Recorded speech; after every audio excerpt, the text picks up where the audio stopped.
Assalamualaikum pemirsa Siak Televisi, Suara Rakyat kita kali ini dari kantor DPRD Kabupaten Siak akan menyajikan rangkaian hearing bersama komunitas dan pegiat atau pecinta lingkungan di Riau. Pada kesempatan ini, Ketua DPRD Kabupaten Siak Asmi menerima dan menghadiri langsung kegiatan ini didampingi anggota DPRD Kabupaten Siak Bidang Lingkungan Hidup Komisi 3 Muhtarom. Koordinator Jikalahari Made Ali menyampaikan bahwa kunjungannya ke kantor DPRD Kabupaten Siak kali ini berdiskusi terkait bagaimana DPRD mengawal kebijakan-kebijakan, terutama terkait lingkungan hidup dan kehutanan di Kabupaten Siak. Assalamualaikum warahmatullahi wabarakatuh. Waalaikumsalam. Bang Azmi, terima kasih sudah menerima teman-teman Jikalahari dalam rangkaian acara Sekampung namanya, Bang. Sekolah kampung.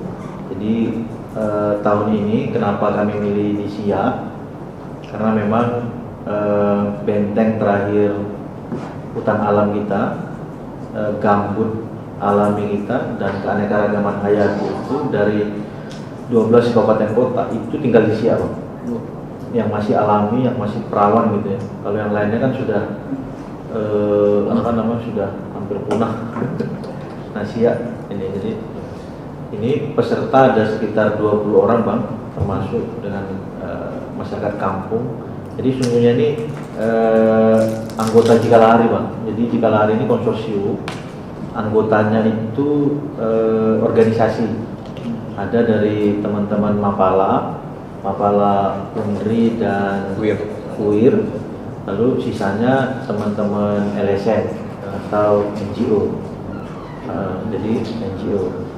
Jadi kalau saya ini hanya koordinator.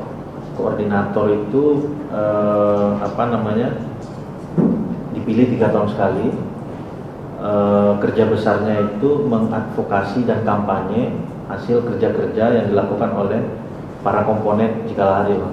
Jadi Jikalahari itu mulai advokasi kebijakan dari hulu dan hilir sampai ngurusi anggaran, Bang. Jadi Fitra Riau itu anggota Jikalahari, jadi sampai ke anggaran kita Jikalahari urusi. Nah, sekilas tentang Siak Hijau, Jikalahari itu terlibat di penyusunan konsep Riau Siak Hijau waktu itu dengan Pak Bupati Samsuar, Bang. Beliau waktu itu meminta Jikalahari salah satunya untuk membantu bikin konsep Kabupaten Hijau atau Siak Kabupaten Hijau. Makanya waktu itu teman-teman Jikalahari, Walhi dan beberapa konsorsium NGO itu bentuk namanya Sedako Siak. Di sini teman-teman NGO, beberapa ada akademisi juga. Karena terbentuk Sedako Siak memang membantu bagaimana membentuk konsep Siak Hijau. Nah, jadi konsep kita diterima Pak Bupati. Akhirnya ya dijadikan perbuk kan, peraturan bupati. Lalu Pak Samsuar jadi gubernur, penggantinya Pak Alfedri. Nah, Pak Alfedri minta ditingkatkan jadi perda. Kalau nggak salah surat dari dinas LHK itu sudah menyurati DPRD provinsi kabupaten jadi perda. Masuk prolegda. Jadi kalau dia jadi perda kan selain anggaran, DPRD leluasa untuk mengawasi kinerja eksekutif itu, ya Bang ya. Nah, tapi intinya ini adalah kerja kolaborasi, Bang, antara masyarakat sipil dengan pemerintah eksekutif dan legislatif. Harapannya kalau perda itu jadi itu, Bang, pengantarnya. Juga selain peserta tadi, Bang, rata-rata muda nih, Bang, para penerus Jikalahari, Bang. Sebenarnya sekolah kampung Jikalahari ini salah satu kaderisasi untuk mengganti saya yang masih muda ini, Bang. Yang udah muda semua.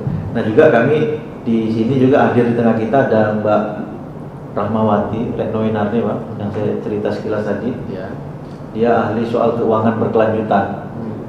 Jadi salah satu kerja besarnya itu menelusuri para korporasi ini menerima pendanaan itu dari lembaga jasa keuangan baik di domestik maupun internasional. Jadi dia juga ahli soal keuangan, soal perbankan, lembaga jasa keuangan, ya kaitan dengan keuangan lah. Ini Mbak Wiwin dulu dia direktur transformasi untuk keadilan di Jakarta, Pak, nama lembaganya. Sekarang juga masih aktif di dunia keuangan berkelanjutan, Pak. Jadi Mbak Wiwin bisa memperkenalkan diri. Dia juga salah satu pemateri untuk besok untuk teman-teman ini memahami soal bagaimana sesungguhnya kebakaran hutan dan lahan, kerusakan lingkungan, deforestasi itu ada kaitan dengan lembaga jasa keuangan di luar negeri itu. Jadi langsung tidak langsung sesungguhnya negara-negara luar itu sesungguhnya ikut bertanggung jawab kalau ada kerusakan di siang, misalnya ada kebakaran, kerusakan hutan, termasuk pencemaran sungai, Pak. Jadi pertanggungjawaban bukan hanya perusahaan yang bisa kita minta pertanggungjawaban, dunia luar pun bisa kita minta, Pak, karena mereka secara tidak langsung ikut terlibat dalam melakukan perusakan itu. Itu intinya, Pak. Lalu juga ada Okto, Bang. Sebenarnya dia koordinator di galerinya, Bang. Ini. Saya ada stuntman, Bang. Pemain pengganti. Kita sambil santai ya. Santai-santai ya. Selain anggota Jikalari ada juga teman-teman dari jejaring Jikalari, Bang. Ada LBH Pekanbaru, Green Radio. ada Green Radio. Green Radio mana? Green Radio Budi, lalu LBH Depri. Nyanyi deh. Nyanyi. Siapa lagi teman-teman? Senarai. Ada Senarai. Ini Senarai yang sering mantau kasus karhutla korporasi. Nah inilah orangnya nih, Bang. Yang dicek cari perusahaan sama Hakim. Siapa lagi? Senarai. Cuma 3 itu ya. Teman-teman lain. Walhi harus semua. Walhi enggak ini karena sibuk mereka. Ada beberapa yang kena COVID. Jadi kalau datang sejasa gitu 14 hari di sini tak boleh balik. Ya, salah satu peserta yang direkomkan itu positif. Jangan dulu, tunda dulu. Lepas saja, santai. Karena saya kira Bang Azmi juga santai. Jadi yang mau bertanya mau apa silakan. Sekali lagi, Bang, kami berterima kasih menyita waktu Abang meluangkan waktu untuk kami mendiskusikan sekali lagi semata-mata untuk bagaimana siap lestari, karena ini benteng terakhir hutan alam kita, benteng terakhir yang bisa memberi kita napas melalui hutan yang masih lestari, udara yang segar. Ini harus kita jaga dan kita rawat. Saya kira itu, Bang. Terima kasih. Assalamualaikum warahmatullahi wabarakatuh. Dalam sambutan Ketua DPRD Kabupaten Siak, Asmi mengungkapkan dukungan dari pernyataan Cikalahari dalam menjaga lingkungan hidup. Tentunya dalam penerapan Siak Hijau perlu adanya peran Cikalahari. Dan tujuan organisasi daerah ini adalah sama sebenarnya, adalah fungsi kontrol ya, terhadap daerah potensi ini yang berbagai macam hal berkaitan dengan fungsi kontrol terhadap pemerintahan, anggaran, dan terhadap perusahaan BUMD, ya kan, yang dijalan atau dikelola oleh pemerintah. Kita sebagai fungsi kontrol, betul ya, kita tegur, gitu kan. Kita kasih tahu sama peran-peran kita ini. Jadi Cikalahari ini, ya kan, sebagai menjaga lingkungan. Artinya kami di DPRD sangat mendukung sekali keberadaan Cikalahari ini. Memang suatu tugas dan suatu kerja yang mulia lah, bisa dikatakan begitu, ya kan, kerja yang mulia sekali menjaga lingkungan hidup. Kenapa? Orang yang peduli terhadap lingkungan hidup ini udah langka. Kita nggak bisa percaya sepenuhnya dengan pemerintah untuk menjaga lingkungan hidup. Di pemerintah itu banyak ada undang-undang, ya kan, untuk menjaga daerah ini lingkungan hidup ini. pihak kepolisiannya, dari pihak dinas kehutanannya, ya kan? Nah, dari pemdanya, dari dinas lingkungan hidupnya, itu semua nggak bisa kita percaya. Nah inilah, jika lahirlah suatu kelembagaan yang sifatnya independen. Kalau yang lain itu dia mungkin sama sekali ya, mungkin banyak oknum yang nggak benar. Lembaga itu dibentuk, dinas tersebut dibentuk tujuannya bagus, tapi kadang-kadang ini karena didasarkan oleh oknum tertentu yang merusak sebagaimana mereka melaksanakan tugas tidak sesuai dengan fungsi sebenarnya, bertolak belakang. Nah, dia ditugaskan untuk menjaga lingkungan hidup, tapi pada intinya dia merusak lingkungan hidup. Itu. Nah, mungkin karena salah satu hal inilah kami sangat mendukung sekali keberadaan Tikala hari ini dan kawan-kawan yang pendukung Tikala hari ini melaksanakan suatu kegiatan yang mulia ini. Salah satunya yaitu adanya dari sekolah kampung, ya sebenarnya sekolah kampung ini sangat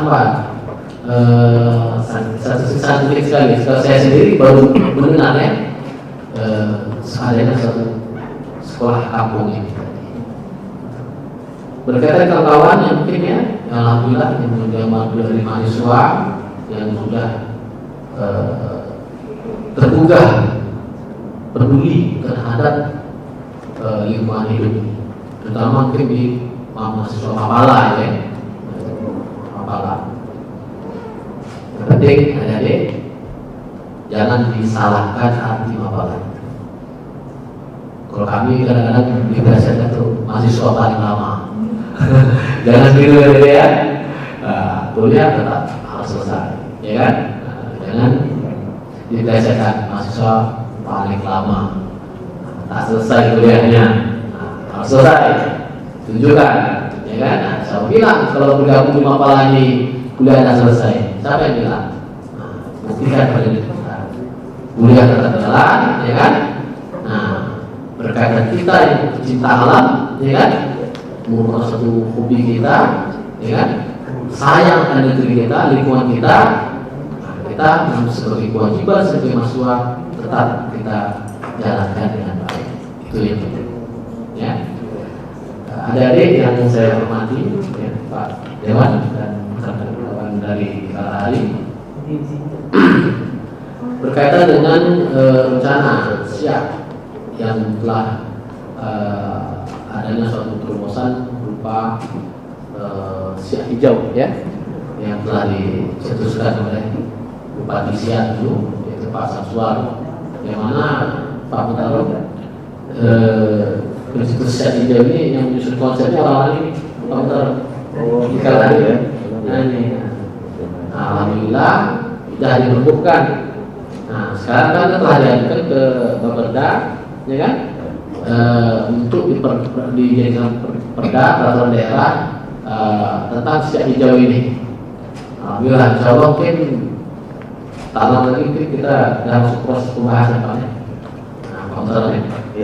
Insya Allah ini dijadikan perda. Mengapa tujuan Pak Bupati Alfedri ingin meningkatkan status siap hijau ini dari pergub menjadi perda? Tujuannya adalah pertama lebih memperkuat. Kalau pergub itu ada ya, hanya bupati saja yang mengeluarkan, ya kan? Bupati saja. Tapi kalau peraturan daerah itu dibahas secara bersama-sama antara bupati atau kepala daerah dengan DPRD, bahasa bersama dan disahkan oleh DPRD. Namun di situ nanti ada turunannya dalam bentuk ada anggaran segala macam. Nah, disitulah bisa nanti kita berkolaborasi ada yang menanggung kendaraan. Nah, kalau hanya produk aja mungkin sulit mungkin, tak bisa ya. Nah, dalam hal pengadaan nanti tentu saja ini kan tak lepas dari biaya. Nah, biaya dari yang artinya ditanggung oleh dari APBD Kabupaten Siak. Nah, itu tujuan kita perda, supaya kita tujuan untuk perda ini juga sifatnya untuk mempertegas, memperkuat sifatnya bahwasanya kita konsisten, ya, bahwasanya untuk penerapan siak hijau ini benar-benar terlaksana dengan baik. Bagaimana teknisnya, bagaimana berlakunya nanti untuk penerapan siak hijau nanti, inilah mungkin dari peran skala hari ini mungkin bisa bagaimana menyusun konsep-konsep yang harus dilakukan dalam rangka penerapan siak hijau. Memang dalam hal ini juga kita ya dari pemerintah daerah memang apa hal yang sifatnya pembangunan tetap kita melakukan lingkungan. Nah, contoh melakukan situ pembuatan sekarang ini lokasi-lokasi perumahan, lokasi apa segala macam itu harus ada ketentuannya untuk lingkungan jauh. Nah, apa namanya istilah itu hutan apa? Ruang terbuka hijau. Ruang RTH. Nah, ruang terbuka hijau itu wajib di setiap lingkungan perumahan. Nah, mungkin dari teman-teman di Kalahari mungkin bisa melakukan suatu pengawasan. Setiap perusahaan membuat perumahan, ya, developer itu 30%, 10%, 20% ya. 30% rasanya. 10% itu wajib, itu membuat ruang terbuka hijau dari jumlah luas lahan yang mereka akan gunakan untuk kawasan perumahan. Bagus sekali untuk menciptakan generasi, ya, generasi masyarakat pecinta lingkungan ini. Ini memang harus generasi, tak boleh putus. Kalau putus sudah habis lah. Jadi inilah satu tujuan, ada sekolah kampung ya, dia tujuannya juga supaya bergenerasi. Nah, diambil dari Pak Mutaram, dari mahasiswa kita alam dan juga dari masyarakat kampung itu sendiri Pak Mutaram.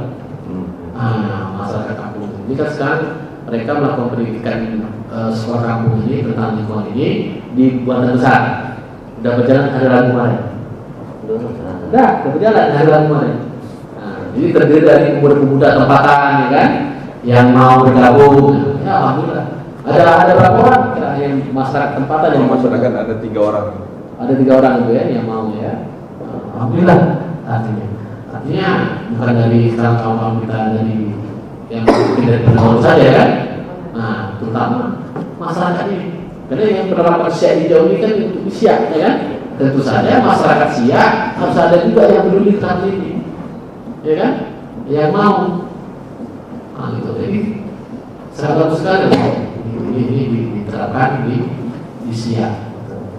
Kami juga ada sedikit beberapa hal sangat prihatin sekali. Tadi kita ada ngobrol dengan Pak Made tadi, bahwasanya banyak